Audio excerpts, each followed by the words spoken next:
Dieu Bina, bonsoir. Bonsoir. Merci d'avoir accepté l'invitation de Zana TV. Vous avez organisé une conférence de presse aujourd'hui, jeudi, à Brazzaville. De quoi s'agissait-il?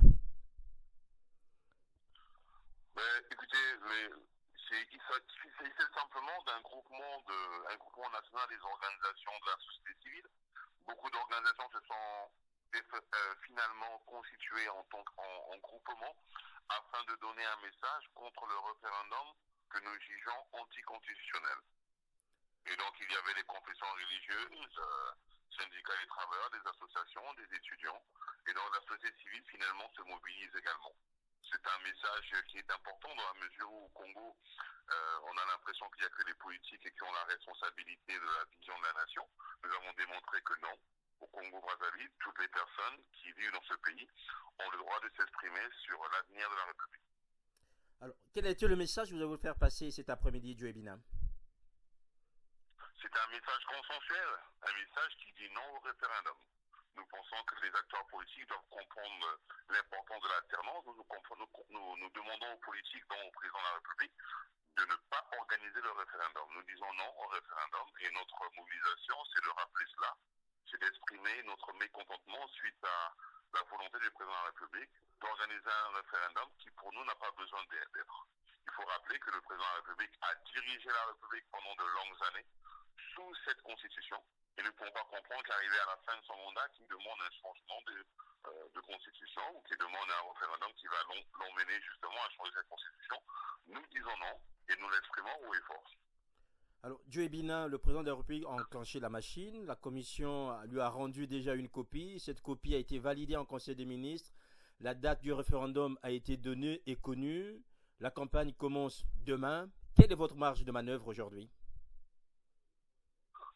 Pratiquement pas, nous exprimons notre mécontentement. Nous sommes repartis vers nos organisations pour exprimer simplement la volonté de dire non au référendum. Nous ne participerons pas au référendum, mais nous demandons aux Congolais qui partagent notre conviction de ne pas participer à ce référendum. Maintenant, il y a des appels de mobilisation qui se mettent en place pour dire non à une désobéissance civile. Mais écoutez, nous allons analyser tout ça. Nous allons participer à tous les mouvements qui refusent s'il y a un référendum au Congo. C'est la volonté que nous exprimons. Mais nous l'exprimons pacifiquement. Nous sommes des personnes qui voudront simplement donner notre avis par rapport à ce qui se crée. Et lors de cette campagne, nous allons également exprimer notre mécontentement. Vous allez constater dès demain qu'il y a des prises de position contre le référendum. Et nous voulons l'exprimer pacifiquement parce que nous considérons que ce pays a trop souffert. Et nous avons souffert pourquoi? Par l'égoïsme des mêmes dirigeants, qui sont les mêmes depuis de longues années, qui veulent se cramponner au pouvoir. Écoutez, le peuple en a assez, nous en a assez, nous voulons que le Congo vive dans la paix. Mais la paix, ça veut dire respecter les institutions en place. Donc, pour vous, Dieu Bina, cette expression pacifique passe par le boycott et non par une manifestation de rue ou encore ce que aujourd'hui l'opposition appelle la protestation civile, quoi, en fait, tout simplement. La désobéissance civile, s'il faut le dire Écoutez, ainsi. mais non, mais nous participons aujourd'hui à une désobéissance, ça sera obligatoire. Nous n'avons pas d'autre moyen d'exprimer notre mécontentement suite à ce coup de force. Nous allons participer à un mécontentement qui serait de dire non au référendum. Maintenant, le pays est multiforme. Les organisations sont multiformes. Il y a des organisations qui demandent dès demain une mobilisation pour exprimer un mécontentement des manifestations. Donc, nous analysons et nous allons également nous organiser à exprimer notre mécontentement, quitte à être dans la rue, quitte à exprimer notre mécontentement. Écoutez, je crois que aujourd'hui, nous n'avons plus rien à perdre. La République est en danger et tous les défenseurs de la liberté, quel que soit là où ils sont, doivent savoir que si nous participons à rien du tout, nous sommes complices et comptables de ce qui se passe au Congo et nous ne l'acceptons pas. Alors, le PCT et ses alliés vont organiser en fait un meeting d'ici samedi. Est-ce que vous pensez que là aussi, c'est une démarche qui tend quand même à confirmer que la dynamique pour la majorité présidentielle et le président a fait été lancée pour que ce référendum se tienne? Je crois que c'est clair. Après la grande mobilisation du 27 à Brazzaville, du 27 septembre, aujourd'hui, les membres du pouvoir ou le PCT et ses alliés veulent aussi démontrer qu'ils sont aussi visibles dans le Congo. Et on sait comment ça se passe. C'est un coup de billet que l'on donne à des personnes pour venir à un endroit. Mais bon, ça, c'est une liberté que nous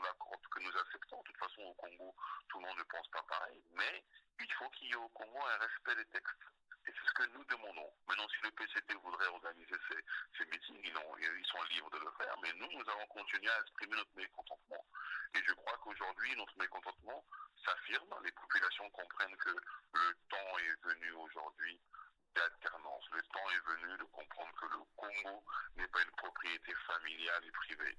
Il faut donner la chance à d'autres Congolais, quel que soit là où ils sont, d'exprimer d'autres idées. Et donc, il faut que les règles soient respectées, messieurs. Oui, il faut le rappeler.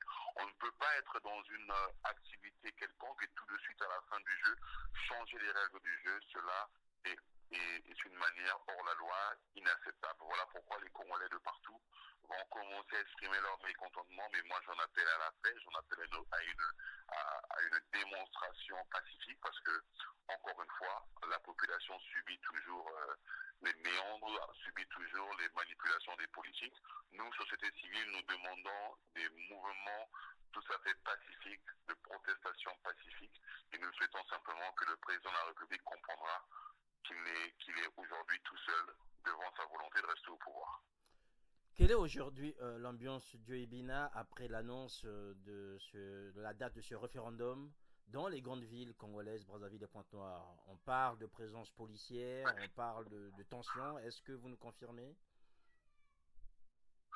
Écoutez, la présence policière, elle est une forme d'intimidation qui existe, évidemment. Dans la ville de Brazzaville, il y a des camions de police qui passent, des camions militaires qui passent, mais bon, écoutez, les populations ont compris que c'est de l'intimidation, mais aujourd'hui, la volonté des gens est d'attendre un mouvement qui demanderait une solidarité pour la population pour dire non.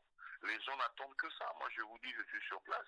Lorsque nous nous baladons dans la ville, les gens nous disent la même chose. Nous attendons ce que vous allez dire, nous attendons votre mot d'ordre. Alors, mais les gens n'attendent que leur envie d'exprimer leur mécontentement à une volonté qui n'est pas la leur.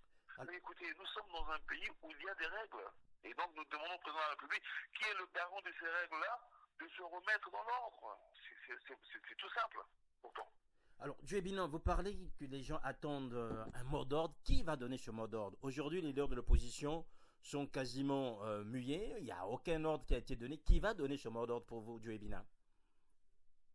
Mais écoutez, non, il ne faut pas. Moi, je pense que l'ordre vient de la vérité des textes. Aujourd'hui, les défenseurs de la Constitution, la société civile, les membres de l'IDC du FOCAD, aujourd'hui expriment la même idée. Expriment l'idée du respect de la Constitution, non référendum.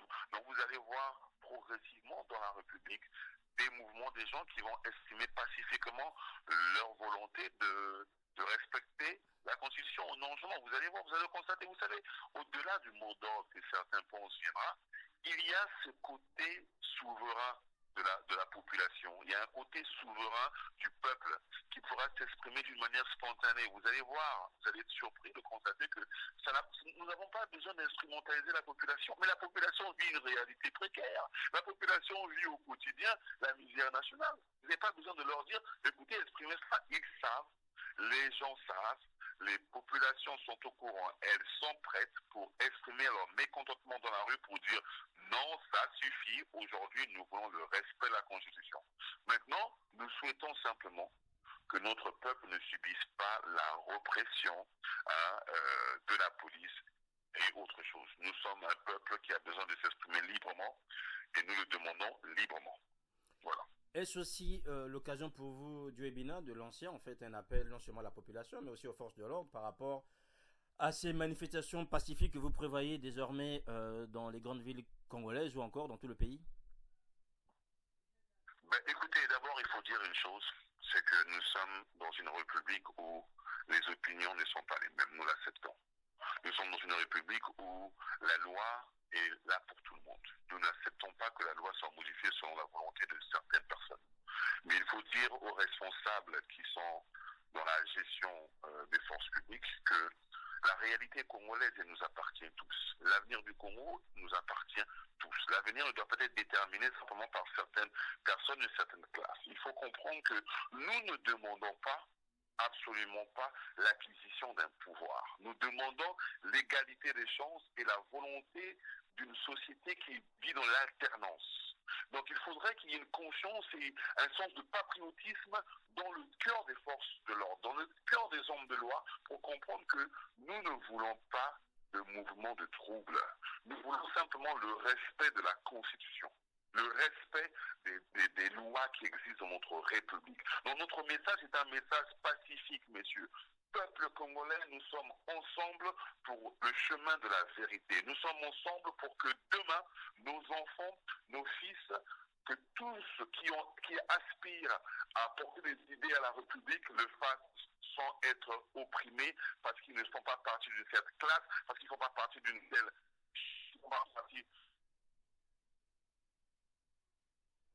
Allô, Djuebina? Voilà. Mesdames, Messieurs, vous avez constaté que nous n'avons plus la liaison avec Brazzaville.